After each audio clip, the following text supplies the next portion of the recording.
नमस्कार दोस्तों, आप सभी लोगों का इस लेक्चर वीडियो में स्वागत है। दोस्तों, आज हम बात कर रहे हैं पीएलएस एससीएम के कॉन्सेप्ट के बारे में और इसमें हम जो इसके अलग-अलग कंपोनेंट्स हैं उसके बारे में डिस्कस करेंगे। जैसे इसके जो कंपोनेंट हैं इसमें इनर मॉडल और आउटर मॉडल ये क्या है, इनको हम समझेंगे। दोस्तों, ये जो स्ट्रक्चरल इक्वेशन मॉडलिंग है इसका जो हमने एक डायग्राम लिया है और इसको हम समझते हैं कि ये जो y1 और y2 जो ओवल शेप में है ये दोनों हमारे एंडोजीनियस कंस्ट्रक्ट हैं और x1 और x2 ये दोनों एक्सोजीनियस कंस्ट्रक्ट हैं। तो पहले तो हम इसको ये समझे कि ये जो पूरा स्ट्रक्चरल इक्वेशन मॉडलिंग है इसको किस तरीके से बाइफरकेट किया है। ठीक है, एक तो ये जो हम देख रहे हैं, देखिए ये जो सर्कल, ये जो हमारा यहाँ पर रेक्टेंगल है और जिसके अंदर ये चारों कंस्ट्रक्ट आ रहे हैं x1, y1, x2, y2। ठीक है, तो इसे हम बोलते हैं इनर सर्कल। ये बेसिकली स्ट्रक्चरल इक्वेशन मॉडलिंग है जिसमें जो कंस्ट्रक्ट टू कंस्ट्रक्ट के बीच में रिलेशनशिप डिफाइन की है। दूसरा है इसमें ये आउटर, जो बाहर की तरफ जो हमने बनाया है इसे हम बोलते हैं आउटर मॉडल। ठीक है, ये देखिए जिसमें ये एक कंस्ट्रक्ट है और तीन हमारे पास मेजर्ड वेरिएबल या इंडिकेटर्स हैं। इसी तरीके से ये जो दूसरा कंस्ट्रक्ट है x2, इसमें तीन मेजर्ड वेरिएबल्स हैं या इंडिकेटर्स कह देते हैं या क्वेश्चंस या आइटम्स। ठीक है, और दूसरा जो है हमारा एक आउटर मॉडल ये वाला हो गया, जिसमें आउटर मॉडल में बेसिकली क्या है, कंस्ट्रक्ट और ये जो मेजर्ड वेरिएबल है इनके बीच में रिलेशनशिप होती है और इनर मॉडल में कंस्ट्रक्ट टू कंस्ट्रक्ट मतलब latent variable to latent variable के बीच में रिलेशनशिप होती है। तो दोस्तों, ये तो हमारा है इनर मॉडल और आउटर मॉडल। अब इसको हम अलग अलग समझेंगे कि इसमें फॉर्मेटिव मेजरमेंट मॉडल कौन सा होता है, रिफ्लेक्टिव मेजरमेंट मॉडल क्या है, इनके बारे में हम समझेंगे। तो दोस्तों, ये जो मॉडल है बेसिकली इसमें दो चीजें हम यूज करते हैं। एक तो है ये सर्किल जो देख रहे हैं आप, जिसको हम ओवल शेप में या सर्किल के शेप में, ये बेसिकली हमारा कंस्ट्रक्ट को डिफाइन करता है। कंस्ट्रक्ट का मतलब है कि जो अनऑब्जर्व्ड वेरिएबल्स हैं जिनको हम डायरेक्टली ऑब्जर्व नहीं कर सकते, ऐसे वेरिएबल्स को हम 3 या 4 या 5 क्वेश्चंस को कंबाइन करके उस जो अनऑब्जर्व्ड फिनोमिना है उसको हम मेजर करते हैं। इसे हम कहते हैं कि लेटेंट वेरिएबल। और जैसे इसमें लिखा भी है, latent variables cannot be observe directly and therefore cannot be measure directly either. तो इस कॉन्सेप्ट को समझने के लिए, टू लेटेंट कंस्ट्रक्ट को समझने के लिए हम क्या करते हैं, capture indicators that represent underline construct.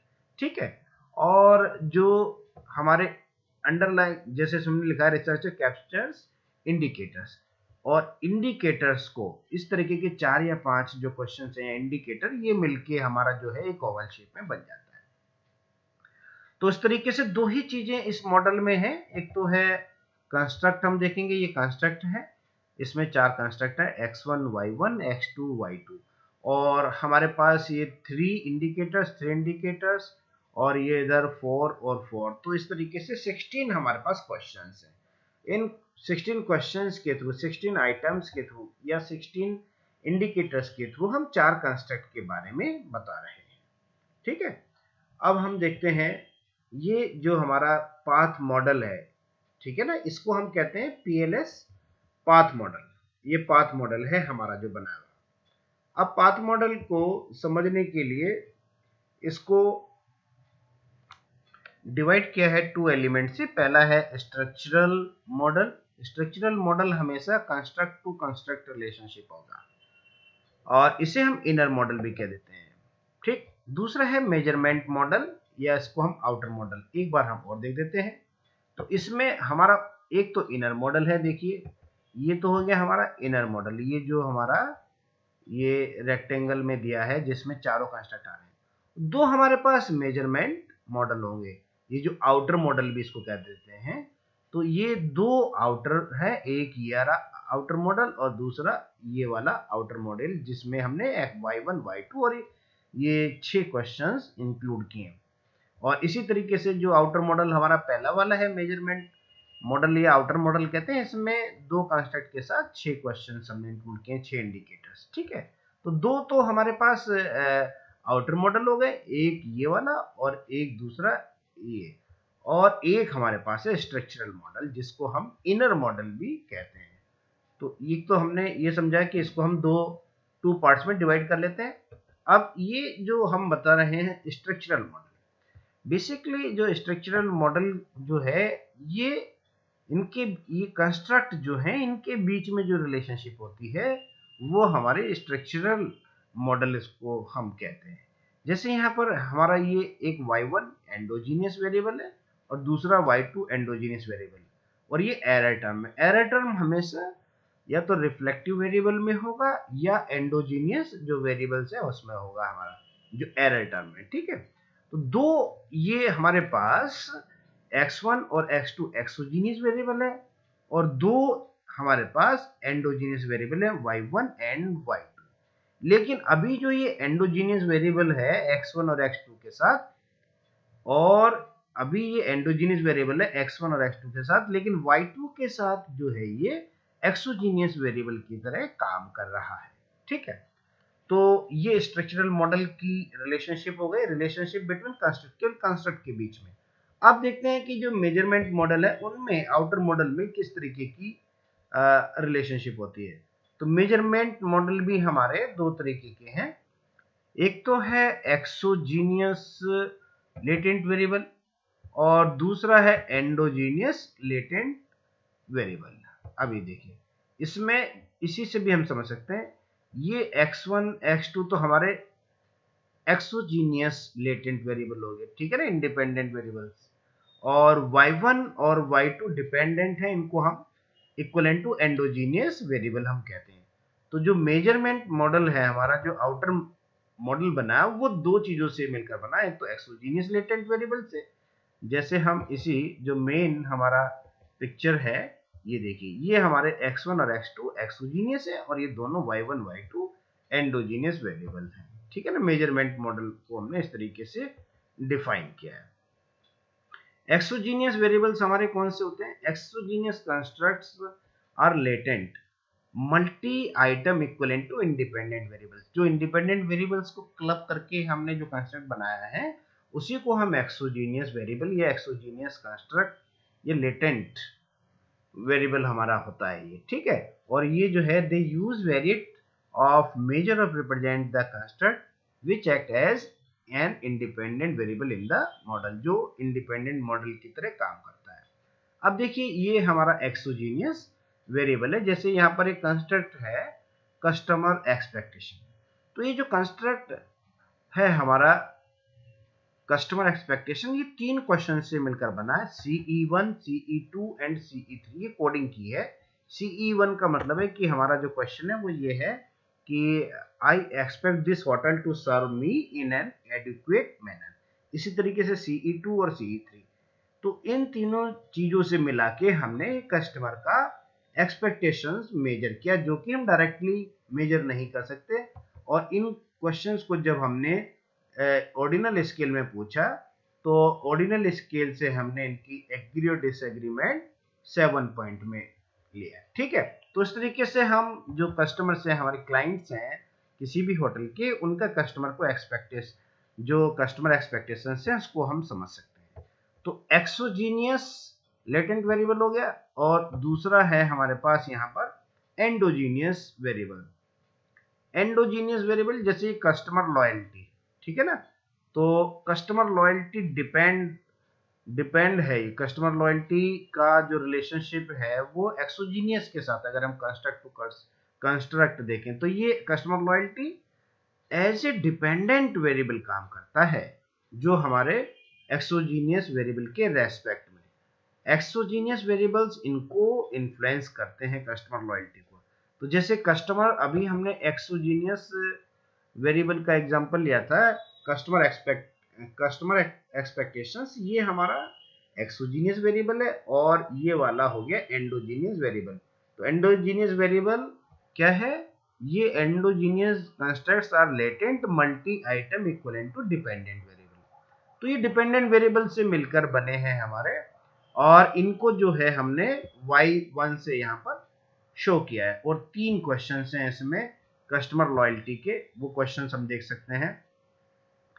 जैसे ये है I prefer to come this hotel, I feel more attach to this hotel. इस तरीके से 3 क्वेश्चन हमने लिए हैं, और तीनों के क्वेश्चंस जो हैं लिकर्ट स्केल मतलब ऑर्डिनल स्केल में हमने लिया है। अब देखिए पाथ मॉडल जो भी है, ये कोई भी हम पाथ मॉडल जब डेवलप करते हैं तो वो थ्योरी के ऊपर बेस्ड है। जब तक हमारे पास कोई थ्योरी नहीं होगी तब तक हम पाथ मॉडल डेवलप नहीं कर सकते। तो इसलिए कोई भी पाथ मॉडल अगर हमें रन करना है तो उसके लिए हमारे पास लिटरेचर रिव्यू के थ्रू जो थ्योरी है जिसके ऊपर हम काम कर रहे हैं वो हम थ्योरी को एडॉप्ट करेंगे, और उसके बाद उसी थ्योरी को हम टेस्टिंग करेंगे पाथ मॉडल के थ्रू। ठीक है, थ्योरी क्या होती है? Theory is a set of systematic related hypothesis develop following scientific method that can be used to explain and predict outcomes. ठीक है, जो भी हमारे पास वेरिएबल्स हैं डिपेंडेंट या इंडिपेंडेंट, हम उस पर्टिकुलर थ्योरी में से लेते हैं और उसका प्रिडिक्शन हम करते हैं। और वो जो जो मॉडल हम बना रहे हैं वो मॉडल के जो आउटकम्स हैं वो थ्योरी सपोर्ट करना चाहिए, तब हम कहेंगे कि हमारी जो थ्योरी है वो टेस्टेड है और हमारा जो भी आउटकम्स आएंगे वो जस्टिफाइड होंगे।